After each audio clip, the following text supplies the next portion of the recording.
Movie के starting scene में हम एक खाली सुनसान रेगिस्तान के बीच में एक ट्रेन को जाते हुए देखते हैं। उस ट्रेन के अंदर एक वर्जिल नाम का आदमी भी होता है जो कि कहीं पे जा रहा था, लेकिन वहीं सामने उसे एक औरत और उसके हाथ में बच्चा दिखाई देता है जो कि काफी ज्यादा भूखे और परेशान लग रहे थे। उसके कुछ समय बाद जब ट्रेन रुकती है तो वर्जिल उस औरत के पास जाके अपना ब्रेड देके वहाँ से नीचे उतर जाता है, लेकिन उस जगह पे दूर दूर तक कोई भी नहीं था। वहाँ पहुँचने से पहले वर्जिल ने एक गाड़ी भी बुक किया था जो कि अभी तक वहाँ पे नहीं पहुँची थी। जिसके बाद वर्जिल सामने वाले दुकान वाले के पास जाके उससे बाथरूम का रास्ता पूछता है और वो आदमी भी वर्जिल को इशारों में जवाब देता है। तब वर्जिल वहाँ से आगे बढ़ने लगता है और आगे जाने के बाद उसे एक गंदा सा पुराना टॉयलेट मिलता है। अब उसके पास भी कोई ऑप्शन नहीं था, जिस वजह से उसी टॉयलेट में उसे बैठना पड़ता है। लेकिन उसके कुछ देर बाद वर्जिल का ड्राइवर कीथ आता है जो कि उसे आवाज लगाने लगता है। उसके बाद वर्जिल अपने ड्राइवर के साथ बैठ के कंपाउंड नाम की जगह पे जाने लगता है, लेकिन वहाँ से कुछ दूर आगे जाने के बाद वर्जिल की अपने ड्राइवर से बहस होने लगती है,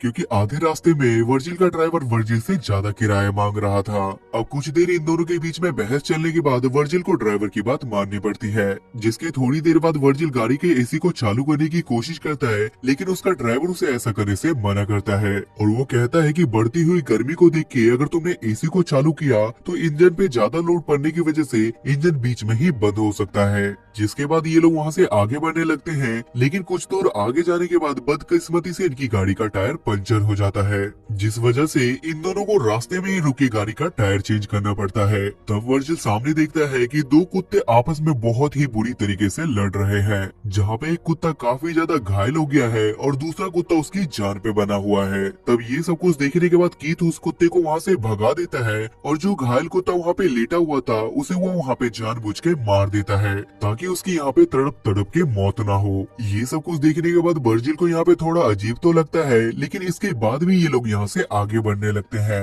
अब रास्ते में आगे बढ़ते हुए इन दोनों को रात हो जाती है, जिस वजह से ये दोनों मिलके एक जगह पे रुकने का डिसाइड करते हैं, जहाँ पे वर्जिल का ड्राइवर वर्जिल से पूछता है कि आखिर तुम कंपाउंड क्यों जाना चाहते हो, क्योंकि वहाँ पे लोग ना के बराबर जाते हैं। तो वर्जिल उसे बताता है कि मैंने एक प्रचार देखा था और मैं वहाँ पे अपनी नौकरी करने के लिए जा रहा हूँ। तो वर्जिल का ड्राइवर उसे बताता है कि ये रास्ता काफी ज्यादा खतरनाक है और यहाँ से कंपाउंड की दूरी ज्यादा बढ़ जाने की वजह से ये रास्ता और भी ज्यादा खतरनाक हो जाता है। उसके बाद अगली सुबह ये दोनों वहाँ से निकल जाते हैं, जहाँ पे वर्जिल गाड़ी चला रहा था और कीथ बगल में सो रहा था। अब ये देखने के बाद वर्जिल वहाँ पे गाड़ी का एसी बढ़ा देता है, जिस वजह से गाड़ी कुछ ही देर आगे जाने के बाद उसका इंजन बंद हो जाता है, लेकिन गाड़ी रुक जाने की वजह से कीथ को भी वर्जिल की हरकतों के बारे में पता चल जाता है और इस बात को लेके वो उस पे बहुत ही ज्यादा गुस्सा करता है। जिसके बाद कीथ को वहाँ पे गाड़ी का इंजन ठीक करना पड़ता है और वर्जिल इधर उधर टहलने लगता है, लेकिन कुछ दूर वहाँ से आगे जाने के बाद उसे चमकता हुआ पत्थर नजर आता है, लेकिन जब वो उसे चेक करने के लिए जाता है तो उसे ऐसा लगता है कि शायद ये सोना है, जिस वजह से वो कीथ को इसे चेक करने के लिए बुलाता है। तब कीथ वहाँ पे अपना लाइटर निकालते हुए उसे कहता है कि अगर ये जलाने पे काला हो गया तो समझ जाना कि ये एक पत्थर है, लेकिन जब कीथ उसे जलाता है तो वो काला नहीं उल्टा और भी ज्यादा चमकने लगता है, जिस वजह से इन दोनों को वहाँ पे कंफर्म हो जाता है कि ये सच में गोल्ड ही है। अब ये देखने के बाद ये दोनों वहाँ पे खुदाई करने लगते हैं, लेकिन काफी ज्यादा कोशिश करने के बाद भी वो सोना वहाँ से निकलने का नाम ही नहीं ले रहा था। तब वो दोनों मिलके अलग अलग एक्सपेरिमेंट करके उस पत्थर को वहाँ से बाहर निकालने की कोशिश करते हैं, लेकिन इनका कोई भी तरीका वहाँ पे काम नहीं आता। अब ये दोनों मिलके उसकी खुदाई करने में पूरे दिन का टाइम लगा देते हैं, लेकिन इनका काम फिर भी पूरा नहीं होता, जिस वजह से वहाँ पे शाम हो जाती है और इसी वजह से कीथ वहाँ पे लकड़ियों का टुकड़ा लेके आता है और कीथ वर्जिल को बताता है कि यहाँ पे बहुत सारे जंगली कुत्ते हैं जिनका खतरा यहाँ पे बना रहता है। अब ये दोनों वहाँ पे आग जला के बैठ जाते हैं, जहाँ पे कीथ को बहुत ही ज्यादा खुशी होने लगती है, क्योंकि उसे ऐसा लग रहा था कि देखते ही देखती उसकी किस्मत अब बदलने वाली है।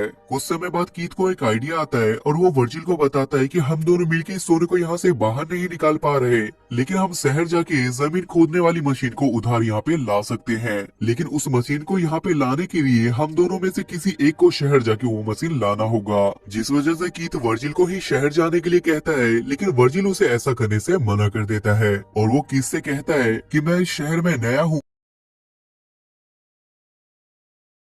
और मैं यहाँ पे किसी को नहीं जानता, जिस वजह से कोई भी मुझ पे विश्वास करके मुझे वो मशीन उधार नहीं देगा। जिस वजह से कीथ भी उसकी बात मान लेता है और वो वर्जिल को जरूरत का सामान दे के सुबह वहाँ से गाड़ी लेके निकल जाता है। लेकिन वहाँ से जाने से पहले कीथ ने वर्जिल को एक सैटेलाइट फोन दिया था और उसने इसे ये भी बताया था कि मुझे यहाँ आने पे कुछ दिनों का टाइम लग सकता है। अब उसके वहाँ से जाते के साथ ही वर्जिल वहाँ पे एक टेंट बांध देता है जिसके अंदर वो रह सके, और रात होने से पहले वो जल्दी से जाके लकड़ियाँ इकट्ठा कर लेता है। लेकिन रात होने के बाद जब वो खाना खा रहा था तो उसे कुत्तों की चिल्लाने की आवाजें सुनाई देती है, जिसे सुनने के बाद उसे बहुत ही ज्यादा डर लग रहा था। उसके बाद अगली सुबह जब वर्जिल की आंख खुलती है तो वो फ्रेश होने के लिए जाता है, और तभी अचानक से उसके सैटेलाइट फोन पे फोन आने लगता है। लेकिन जब तक वो फोन उठाने के लिए उसके पास पहुंचता है तब तक फोन कट जाता है। अब वो एक जगह पे बैठे बैठे काफी ज्यादा बोर हो जाता है, जिस वजह से वो अपने बैग को लेके इधर उधर घूमने लगता है। तभी सामने ऊंचाई पे जाने के बाद उसे सामने एरोप्लेन के पार्ट्स दिखाई देते हैं। जहाँ जाने के बाद वो सोचता है कि ये उसके रहने के लिए अच्छी जगह हो सकती है, लेकिन उसे सोने की रखवाली करनी थी। इस वजह से वो एरोप्लेन के कुछ टुकड़ों को उठा के अपने साथ वहाँ से ले जाता है। लेकिन वहाँ से उस सामान को लाने के बाद वो काफी ज्यादा थक गया था, जिस वजह से वो अपने टेंट के अंदर जाके सीधा सो जाता है। लेकिन थोड़ी देर बाद तेज धूप होने की वजह से उसकी आंख खुल जाती है और वो उस सोने के पास जाके बैठ जाता है, और कुछ ना होने की वजह से वो खुद ही से गुनगुना के बातें करने लगता है। उसकी थोड़ी देर बाद उसे ख्याल आता है कि वो पत्थर की मदद से सोने के टुकड़े को तोड़ सकता है, जिसे तोड़ने में वो कामयाब भी हो जाता है। लेकिन तभी उसे वर्जिल का कॉल आता है, जो कि उसे बताता है कि इंजन में हीटिंग की वजह से रास्ते में ही उसकी गाड़ी खराब हो गई है, जिस वजह से उसे आने में थोड़ा और टाइम लग सकता है। तब वर्जिल उसे खुशी से बताते हुए कहता है कि मैंने यहाँ पे सोने का एक टुकड़ा तोड़ लिया है, जिसमें कीथ भी उसे कहता है कि मैं जितनी जल्दी हो सकता है वहाँ पे पहुँचने की कोशिश करूंगा। अब एक बार फिर से रात हो जाती है और वर्जिल वहाँ पे आग जला के बैठ जाता है। लेकिन इस बार वो जंगली कुत्ते उस पे हमला करने की कोशिश करते हैं, लेकिन वर्जिल वहाँ पे आग की मशाल की मदद से वहाँ पे कुत्तों से बच जाता है।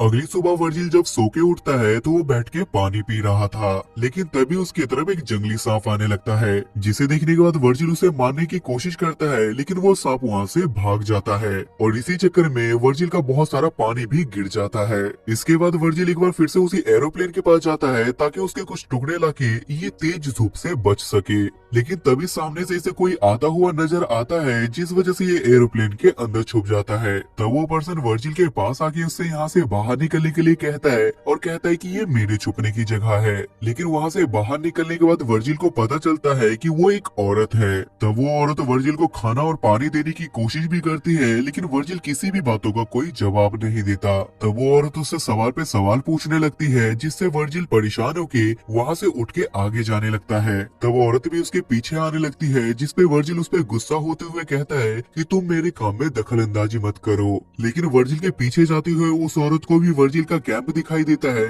जिस वजह से गुस्से में आके वो उसके कैंप को तोड़ने लगती है, और वो बार बार वर्जिल को गुस्से में यहाँ से जाने के लिए भी कहती है। ये देखने के बाद वर्जिल को बहुत ही ज्यादा गुस्सा आ जाता है, और वो जाने अनजाने में उस औरत को जान से मार देता है। जिसके बाद वो उसके बैग को चेक करने लगता है, और जरूरत का सामान उसके बैग से निकाल के वो उसके बॉडी को पास ही में जाके दफना देता है। उसके कुछ देर बाद वहाँ पे एक कुत्ता आता है, जो कि उसकी बॉडी को उस कवर से बाहर निकाल लेता है। अब बेचारे वर्जिल के पास कोई ऑप्शन ना होने की वजह से वो उस लेडी की बॉडी को एक जगह पे ले जाके वहाँ पे जला देता है। और ये सब कुछ देखने के बाद वर्जिल के आंखों से आंसू आने लगते हैं, क्योंकि कहीं ना कहीं वो ऐसा नहीं करना चाहता था। उसके बाद अगली सुबह जब वर्जिल सो के उठता है तो उसे कीथ का फोन आता है, जो उसे बताता है कि मशीन मिल चुकी है, लेकिन मशीन का वेट ज्यादा हो जाने की वजह से उसे आने में थोड़ा टाइम लगेगा। अब ये सुनने के बाद वर्जिल काफी ज्यादा परेशान हो गया था, जिस वजह से कीथ उसे मोटिवेट करता है। तभी वर्जिल को सामने से एक गाड़ी जाती हुई दिखाई देती है, लेकिन सोने के लालच में वर्जिल वहाँ से नहीं जाता। उसके बाद शाम हो जाती है और वर्जिल फिर से रात की आग जलाने के लिए लकड़ियों को इकट्ठा करने लगता है, लेकिन तभी उसे सामने एक रेगिस्तान का बहुत ही भयंकर तूफान आता हुआ दिखाई देता है, जिससे बचने के लिए वो अपने कैंप की तरफ भागने की कोशिश करता है, लेकिन उसके कैंप का सारा सामान भी उस आंधी में उड़ जाता है। लेकिन इसके बाद भी अपनी जान बचाने के लिए वहाँ से भागता रहता है, लेकिन एक लकड़ी की डाली उसके पेट में जाके सीधा घुस जाती है। उसके बाद जब वर्जिल की अगली सुबह आँख खुलती है तो उसके पेट में वो लकड़ी घुसी हुई थी, लेकिन इसके बाद भी वर्जिल इस उम्मीद में जी रहा था कि सोना बेचने के बाद उसकी जिंदगी बिल्कुल बदल जाएगी। अब तूफान आने की वजह से वो एरिया पूरी तरीके से भर चुका था, जिस वजह से वो पागलों की तरह सोने वाली जगह को ढूंढने लगता है। उसके कुछ देर बाद उसे सोने वाली जगह मिल जाती है, जहाँ लेट के वो किसी तरीके से अपने पेट की टहनी को बाहर निकालता है। अब इन सब चीजों के चक्कर में उसे काफी ज्यादा पेन होता है और उसकी ब्लडिंग भी काफी ज्यादा होती है, जिस वजह से वो स्टील की कैन को गर्म करता है और अपने घाव पे लगा लेता है ताकि उसके घाव में कोई इन्फेक्शन ना हो जाए।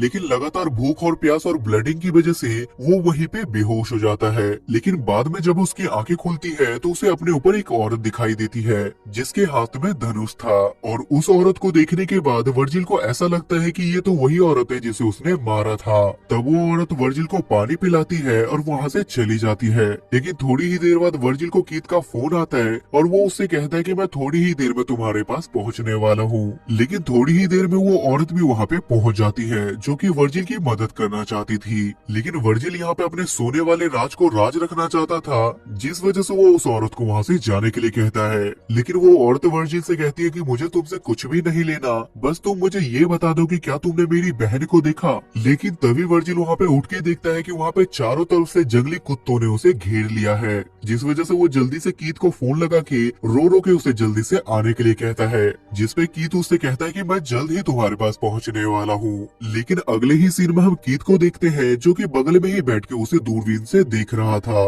लेकिन तभी देखते ही देखते वो सारे जंगली कुत्ते वर्जिल को नोच नोच के मार के खाने लगते हैं, और ये देखते के साथ ही कीथ भी वहाँ पे अपनी मशीन को लेके पहुँच जाता है, जहाँ पहुँच के वो वर्जिल की लाश को देखता है और हमें उसके इरादे के बारे में भी पता चल पाता है। तभी वो गाड़ी से कुछ लेने के लिए पीछे जाता है और जैसे ही आगे की तरफ मुड़ता है तो एक तीर उसके सीधा छाती में आके लगती है। तब कीथ इधर उधर देखने की कोशिश करता है, लेकिन उसे कुछ भी पता नहीं चलता कि आखिर उसे किसने मारा है। लेकिन कुछ देर बाद हमें पता चलता है कि ये तीर उसी औरत ने मारा था जो कि वर्जिल के पास अपनी बहन को ढूंढने के लिए आई थी, क्योंकि उसे वर्जिल के बिहेवियर की वजह से उस पर शक हो गया था, और वर्जिल के इशारे की वजह से उसे उस सोने के बारे में भी पता चल गया